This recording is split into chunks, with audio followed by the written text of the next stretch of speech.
السلام علیکم، welcome back to Ayan scary stories. دوستوں، کیسے ہیں آپ لوگ؟ امید کرتا ہوں خیر خیریت سے ہوں گے، جہاں بھی ہوں گے خوش ہوں گے۔ اللہ تعالیٰ آپ لوگوں کو ہمیشہ ایسے ہی خوش رکھے اور صحت والی لمبی عمر دے، زندگی میں کبھی کسی کا محتاج نہ کرے۔ جتنے لوگ پریشان ہیں اللہ تعالیٰ ان کی پریشانیاں دور فرمائے، اور جتنے لوگ بیمار ہیں اللہ تعالیٰ انہیں صحت دے، اور جتنے لوگ اس دنیا سے رخصت ہو چکے ہیں اللہ تعالیٰ ان کی بخشش فرمائے۔ میری یہ دعا ہے آپ لوگوں کے لیے، اور آپ مجھے اور میری فیملی کو بھی اپنی دعاؤں میں یاد رکھا کریں۔ السلام علیکم، میرا نام ہے ایان، اور میں آپ لوگوں کی بھیجی گئی سٹوریز کو ناریٹ کرتا ہوں۔ اگر آپ کے پاس بھی کوئی ہارر سٹوریز ہے تو ڈسکرپشن میں دیے گئے نمبر پر آپ مجھے سینڈ کر سکتے ہیں۔ اگر آپ میرے چینل پر نئے ہیں تو چینل کو سبسکرائب اور ویڈیو کو لائک لازمی سے کر دیں، اور بنا دیری کے بڑھتے ہیں اپنی آج کی سٹوری کی طرف، اور سنتے ہیں ندیم کی سٹوری انہی کی زبانی۔ السلام علیکم ایان بھائی، میرا نام ندیم ہے اور میں کراچی کا رہنے والا ہوں۔ یہ خوفناک واقعہ جو میں آج آپ کو سنانے جا رہا ہوں یہ میرے ساتھ سن 2015 میں ہوا تھا۔ میں اورنگی نمبر 5 میں نیا شفٹ ہوا تھا۔ جب میں آفس سے گھر آتا تھا تو بیچ میں ایک سنسان گلی پڑتی تھی۔ اس گلی کے بارے میں مشہور تھا کہ یہاں پر ایک چڑیل کا بسیرا ہے۔ وہ چڑیل بہت ہی خطرناک تھی، جو کوئی بھی رات کے ٹائم اس گلی سے گزرتا تو وہ چڑیل اسے جان سے مار دیتی تھی۔ اس گلی کے آس پاس رہنے والے بھی اس گلی سے بہت ہی زیادہ ڈرتے تھے۔ خیر، میری چھٹی تو عصر کو ہو جایا کرتی تھی اور میں اسی گلی سے گزر کر اپنے گھر آیا کرتا تھا۔ شروع سے میری عادت تھی کہ میں آیت الکرسی پڑھ کر اپنے ارد گرد حصار بنا لیتا تھا۔ اسی آیت الکرسی کی وجہ سے میں اس گلی سے گزر جایا کرتا تھا۔ اگر میں یہ گلی چھوڑ کر کوئی دوسرا راستہ اختیار کرتا تو میرا سفر کافی لمبا ہو جاتا تھا۔ اور دوسری بات یہ تھی کہ مجھے چڑیل کے نام سے کچھ خاص ڈر نہیں لگتا تھا۔ سچ بتاؤں تو مجھے یہ ساری باتیں جھوٹی لگتی تھی۔ شاید اس کی وجہ یہ بھی تھی کہ ابھی تک میرے ساتھ کوئی ہارر واقعہ پیش نہیں آیا تھا۔ پھر ایک دن مجھے آفس سے دیر ہو گئی۔ آفس سے فارغ ہوتے ہی تقریباً رات کے 12 بج گئے تھے۔ ویسے تو میں ٹائم پر گھر آ جاتا تھا، لیٹ اس لیے ہو جاتے تھے کیونکہ مہینے میں 1 یا 2 بار آفس میں کام تھوڑا زیادہ ہوتا تھا۔ یہاں اورنگی میں شفٹ ہونے کے بعد یہ پہلی بار تھا کہ مجھے اتنی دیر ہو گئی تھی۔ خیر، میں جلدی گھر کے لیے نکلا۔ میرے پاس بائک تھی اور میں ہر روز اسی بائک سے گھر جایا کرتا تھا۔ آج جلدی میں نے آیت الکرسی کا حصار باندھنا بھی بھول گیا تھا۔ آفس سے نکلتے ہی میں نے بائک سٹارٹ کی اور گھر کی طرف روانہ ہو گیا۔ تقریباً رات کے 1 بج رہے تھے اور میں اسی گلی کے کونے تک پہنچ گیا تھا جس گلی کے حوالے سے چڑیل کے واقعات مشہور تھے۔ اس گلی میں بالکل سناٹا تھا اور پوری گلی میں پرسرار اندھیرا چھایا ہوا تھا۔ میں گلی کے کونے پر رک گیا۔ آج اس گلی کو دیکھ کر میرے دل میں ایک انجانا خوف پیدا ہو رہا تھا۔ ایک لمحے کے لیے تو میں نے سوچا کہ آج گھوم کر دوسرے راستے سے چلا جاتا ہوں۔ پھر میں نے سوچا کہ روزانہ تو میں اسی گلی سے جاتا ہوں، اگر دوسرے راستے سے جاؤں گا تو خواہ مخواہ کے میرے 15 سے 20 منٹ ضائع ہو جائیں گے، اور ویسے بھی مجھے اتنی دیر ہو گئی تھی اور اب تو مجھے بھوک بھی زور سے لگ رہی تھی۔ اس گلی سے میں تقریباً 5 منٹ میں اپنے گھر پہنچ جاؤں گا۔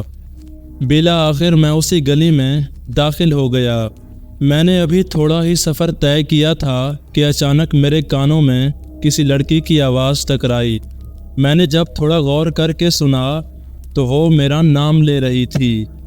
پہلے تو مجھے ایسا لگا کہ ہو سکتا ہے کہ یہ سب میرا وہم ہو، لیکن فوراً ہی دوبارہ میرے کانوں میں وہی آواز سنائی دی۔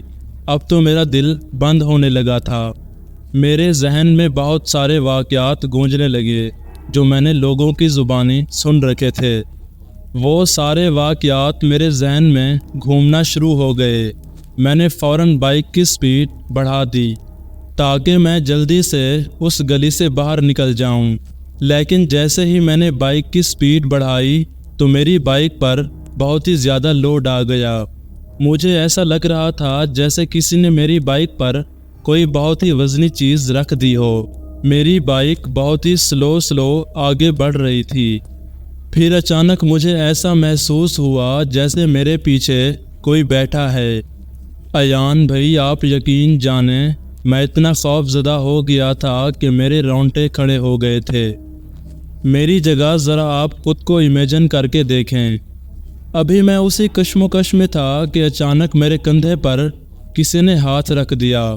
اس کے ہاتھ رکھتے ہی میرا پورا جسم کانپ گیا اور اب میرا خوف عروج پر پہنچ گیا تھا اور میرا جسم بھی بالکل بے جان ہو گیا تھا۔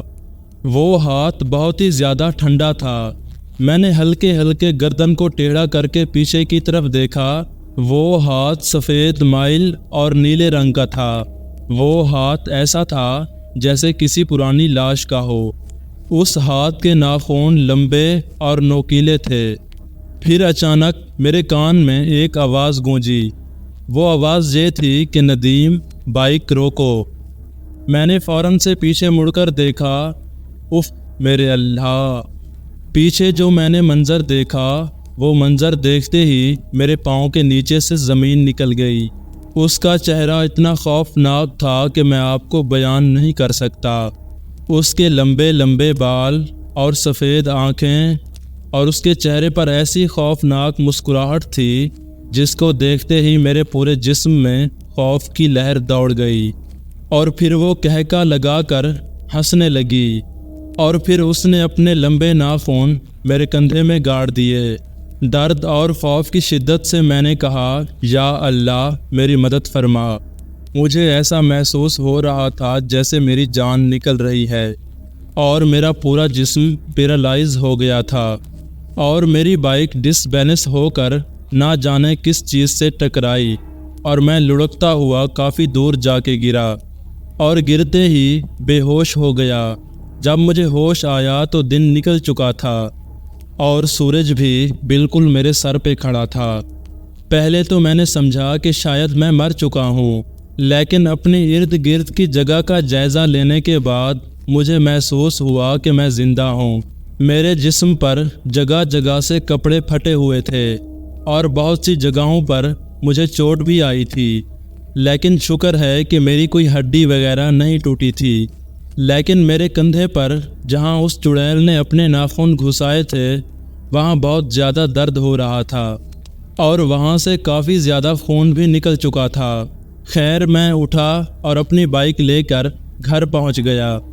جیسے ہی میں گھر پہنچا تو میں نے دیکھا کہ میرے گھر میں کوہرام مچا ہوا تھا۔ میرے گھر والے میرے گھر نہ پہنچنے پر کافی زیادہ پریشان تھے اور کافی محلے والے بھی میرے گھر میں جمع تھے اور مجھے دیکھ کر میرے گھر والوں نے سکون کا سانس لیا، لیکن میری یہ حالت دیکھ کر وہ لوگ پریشان ہو گئے تھے۔ میں نے ان کو اپنے ساتھ ہونے والا سارا واقعہ بتایا۔ محلے والوں نے کہا کہ تم بہت ہی خوش نصیب ہو کہ تم زندہ واپس آ گئے، ورنہ اس گلی سے آج تک ہمیں صرف لاشیں ہی ملی ہیں۔ اسی وجہ سے سب نے اس گلی سے گزرنا چھوڑ دیا۔ اس واقعے کے بعد اب میں دن میں بھی اس گلی سے نہیں گزرتا اور آج اللہ کا شکر ہے کہ میں زندہ ہوں اور یہ واقعہ آپ کو سنا رہا ہوں۔ تو ایان بھائی، یہ تھا میرا چھوٹا سا واقعہ۔ آپ اسے اپنے چینل پر ضرور شیئر کیجئے گا۔ تو آپ کا بہت بہت شکریہ ندیم، آپ نے اپنی سٹوری ہم سے شیئر کی۔ تو دوستوں، امید ہے آج کی سٹوری آپ کو اچھی لگی ہوگی۔ اگر اچھی لگی ہو تو چینل کو سبسکرائب اور ویڈیو کو لائک لازمی سے کر دیں اور ساتھ ہی ساتھ کامنٹ بھی کر دیں کہ اگلی سٹوری آپ کو کس ٹاپک پر چاہیے۔ اگر آپ کے پاس بھی کوئی ہارر سٹوریز ہے تو ڈسکرپشن میں دیے گئے نمبر پر آپ مجھے سینڈ کر سکتے ہیں، میں آپ کی بھی سٹوری ناریٹ کر کے اپلوڈ کر دوں گا۔ تو ملتے ہیں کسی اور انٹرسٹنگ ویڈیو میں، تب تک کے لیے اللہ حافظ۔